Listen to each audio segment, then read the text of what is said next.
wasn't hiding in the shadows. He was flying helicopters for the United States Army, earning medals, raising children, living in quiet neighborhoods where no one locked their doors because they didn't think they had to. Robert Lee Yates Jr. looked like the last man anyone would suspect. To his neighbors, he was a family man. To the military, a skilled pilot trusted with lives and machines worth millions of dollars. To Spokane, just another face in traffic, another driver passing through East Sprague Avenue after dark. But for more than 20 years, something else followed him home. Between 1975 and 1998, at least 16 people would disappear, most of them women living on the margins, women whose names rarely made headlines, women police quietly labeled as high risk. They didn't vanish in one burst of violence. They vanished slowly, one by one, over decades. Bodies were found in fields, in wooded areas, in shallow graves just far enough away that no one stumbled across them by accident. Each time the story sounded familiar. A woman last seen getting into a vehicle, a gunshot wound to the head, plastic bags pulled tight, meant to silence, to erase, to make sure no one heard the end. And still, no suspect. While task forces searched for a monster, the man they were looking for went to work, put on a uniform, came home to dinner, kissed his children goodnight. No screaming neighbors, no criminal record that raised alarms. Just a trail of lives quietly cut short and left behind. Tonight we begin the story of how an American city failed to see what was right in front of it. This is Unsaid Case Files, and this is the man no one suspected. Before the murders, before the uniforms, before the gunshots in the dark, there was a boy growing up in Oak Harbor, Washington. Robert Lee Yates Jr. was born on May 27, 1952, into what appeared to be a stable, middle-class family. They attended a local Seventh-day Adventist church. From the outside, it looked orderly, disciplined, moral. But violence already existed in his bloodline. In 1945, 7 years before Yates was born, his grandmother murdered his grandfather with an axe. The crime wasn't whispered about in newspapers decades later. It simply became part of the family history, a shadow no one liked to acknowledge. Yates grew up quiet, reserved, not known for trouble. No teachers flagged him. No neighbors warned anyone. In 1970, he graduated from Oak Harbor High School and stepped into adulthood without incident. No criminal record, no red flags. Just a young man blending easily into society. By 1975, he was working as a correctional officer at the Washington State Penitentiary in Walla Walla, a prison. A place built around control, authority, and punishment. It was there that Yates learned how systems work, how people behave when they're powerless, how violence can exist behind locked doors without being seen by the outside world.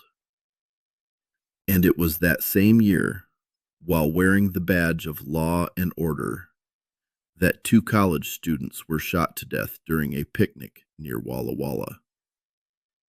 At the time, no one connected the dots. No one imagined that a man trusted to guard inmates might one day become far worse than the people he watched over. But the foundation was already set.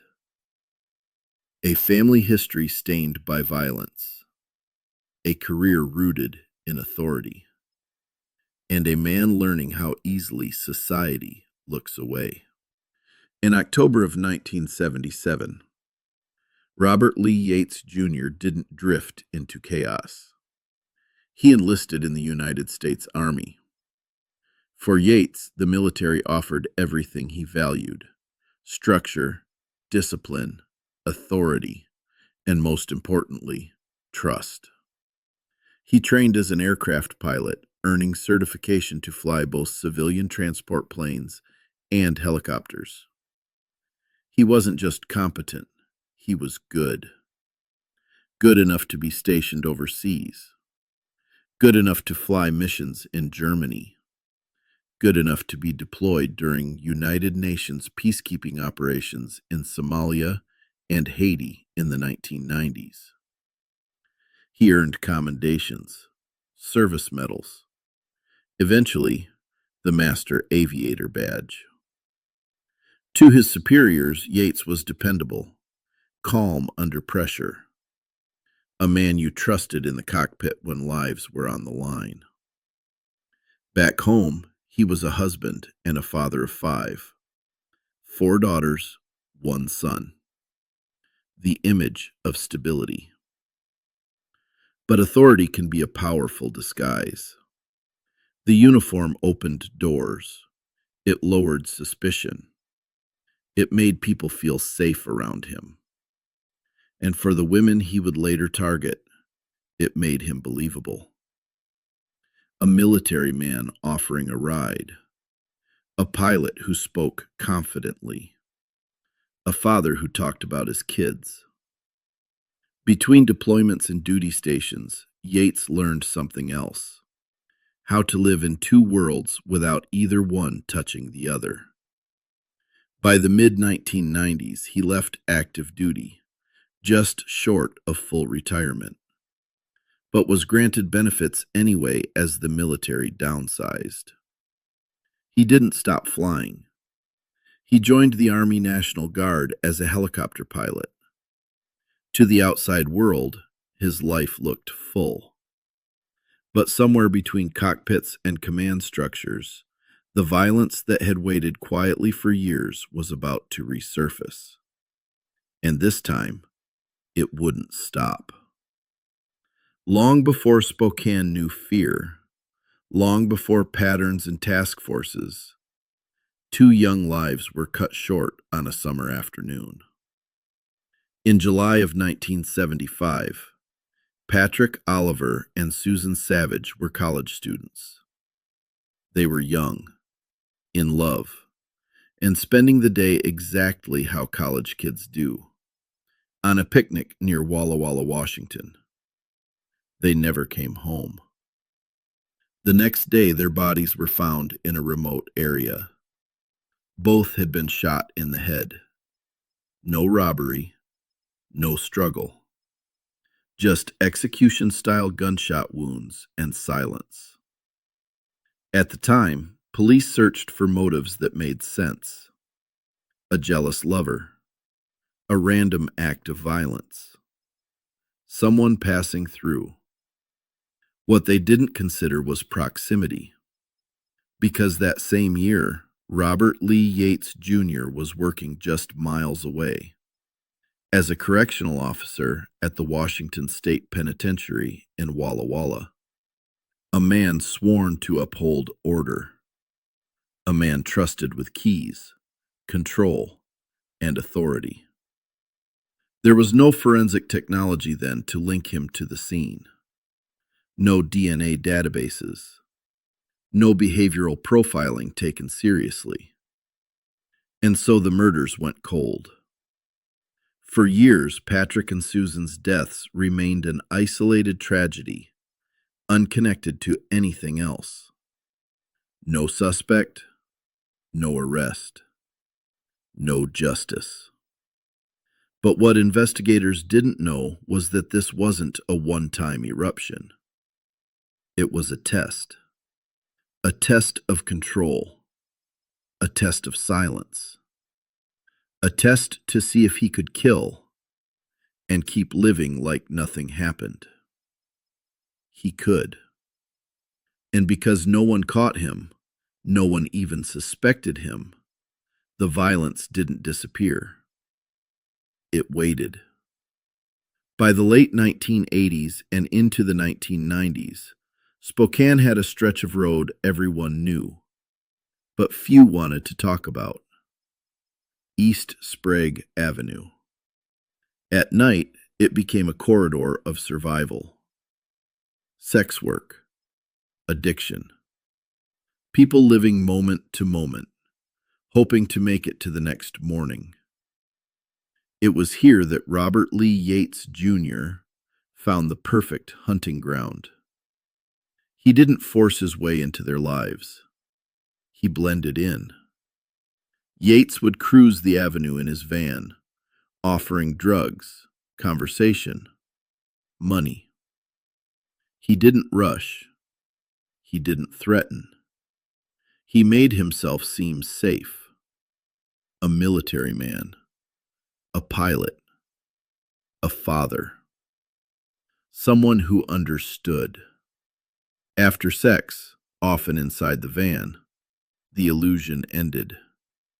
The gun came out, a small caliber handgun.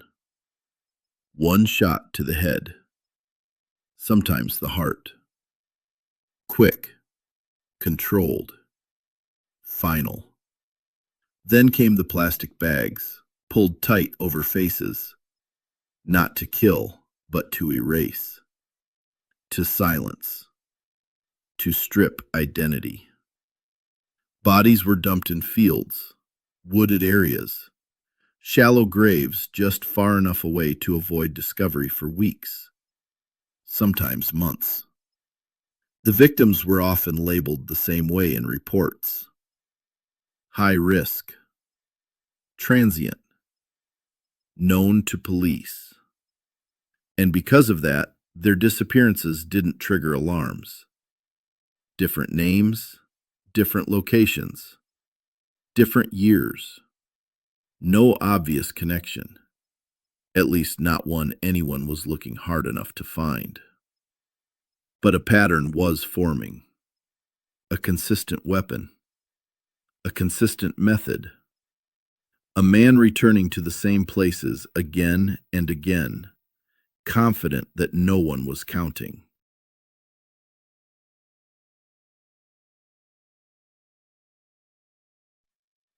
By 1996, something changed.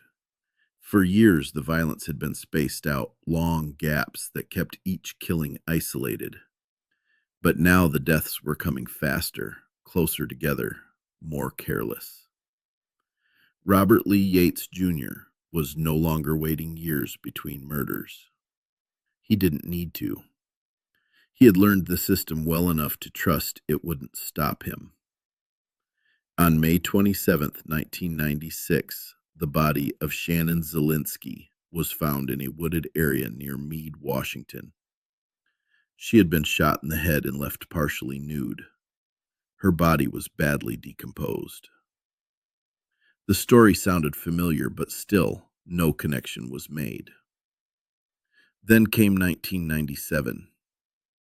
Heather Hernandez was found in an overgrown lot in Spokane, shot just days earlier. She was only 20 years old, new to the area, barely known. 10 days later, Jennifer Joseph was found in a field, 16 years old, shot in the head, left like the others. Joseph had been in Spokane for just 1 month. The pattern was there, clear and repeating, but investigators were still chasing individual cases, not a single man. Yates continued living his life openly. He went to work.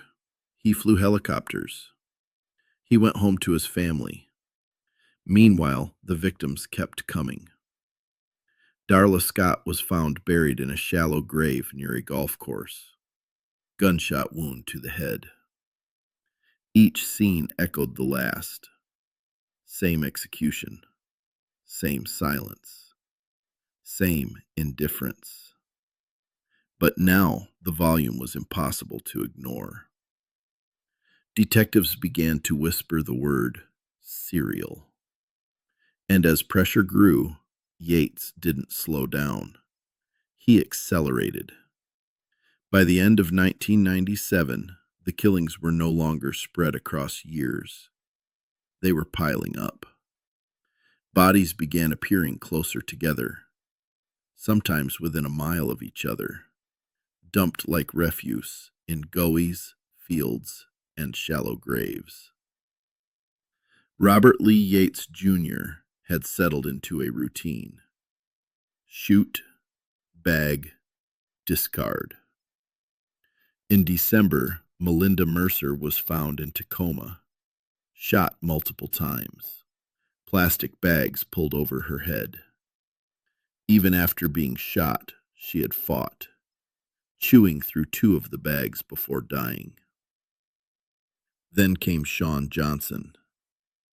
Then Sean McClenahan. Then Lori Wason. All shot in the head. All wrapped in plastic bags.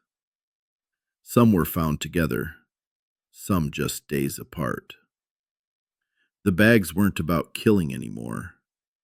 They were about control, silencing the victim, removing their face, making them anonymous. Police now knew they were dealing with a serial killer, but knowing that didn't mean knowing who. The victims' lives were often reduced to footnotes: drug use, sex work, prior arrests. But behind those labels were mothers, sisters, daughters. Lori Wason had a son. She had been sober for years before relapse pulled her back onto the streets. Sean McClenahan had just been accepted into a methadone program. She was trying to leave that life behind. They were killed anyway. As winter set in, the city grew uneasy. Someone was hunting. Someone was confident. And still, he went home every night. On August 1st, 1998, something happened that had never happened before. A woman lived. Christine Smith went to police after being assaulted and robbed during a sex act. She said the man struck her in the head, stole from her, and left her disoriented and bleeding. At first, she thought she had been hit. She didn't realize she'd been shot. Doctors later found bullet fragments still embedded in her hair. Smith described her attacker in chilling detail. A man around 50, sandy blonde hair, about 5 feet 10 inches, driving a black van with wood paneling, bucket seats, and a raised bed. And then came the detail that should have ended everything. He told her he was a National Guard helicopter pilot. He said he had 5 children. That description matched Robert Lee Yates Jr. almost perfectly. But nothing happened. Yates was questioned later that year and asked to provide a DNA sample. He refused. He told police it was too extreme for a family man to be treated like a suspect. And police let him walk away. The chance was there. The evidence was forming. The survivor had spoken. But the system hesitated. Weeks later, more women were dead. It wouldn't be until Yates's face appeared in the newspaper, after his eventual arrest, that Christine Smith would recognize him and come forward again. She was the only one who got away. And her survival showed just how close this case came to ending sooner.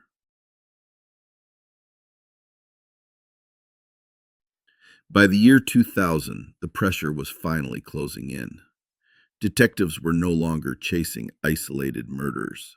They were hunting one man. And then came a mistake. Witnesses had described a white Chevrolet Corvette seen with one of the victims. Police were actively searching for it when an officer stopped a matching vehicle. The report, however, listed the car as a Camaro. One word, one error. The stop was dismissed, and Robert Lee Yates Jr. drove away. But the case didn't die. On April 18, 2000, Yates was arrested for the murder of 16-year-old Jennifer Joseph. This time, police didn't miss their chance. They seized the Corvette. Inside, they found blood. Forensic testing linked that blood to Joseph. And then something unprecedented happened. Yates' DNA was matched to 12 other victims. The pattern was no longer theory, it was science. Faced with overwhelming evidence, Yates confessed. He admitted to killing women across Washington for decades. He led investigators to burial sites, including one victim buried beneath his own bedroom window. In exchange for avoiding the death penalty, he pleaded guilty to 13 counts of first-degree murder and 1 count of attempted murder. The sentence? 408 years in prison. For the first time, families had answers. But the case wasn't finished yet, because 2 murders in Pierce County still remained, and the state wanted death. In 2002, Robert Lee Yates Jr. was sentenced to death for 2 additional murders in Pierce County. For a moment, it seemed final. But justice, like the system that failed his victims for decades, moved slowly. Years of appeals followed. Arguments about mental illness, about fairness, about whether the death penalty itself was constitutional. Then, in 2018, everything changed. The Washington Supreme Court ruled capital punishment unconstitutional. Every death sentence in the state was overturned. Yates' punishment became life in prison without the possibility of parole. No release, no second chance, no redemption. He remains incarcerated at the Washington State Penitentiary, alive, while at least 16 victims are not. And that's the part that lingers. Because this case was never just about one man. It was about who society protects and who it ignores. About how authority can shield predators. About how long violence can continue when victims are dismissed as disposable. The women Yates killed were more than labels, more than case numbers. They were mothers, daughters, sisters, people trying to survive. Their lives mattered.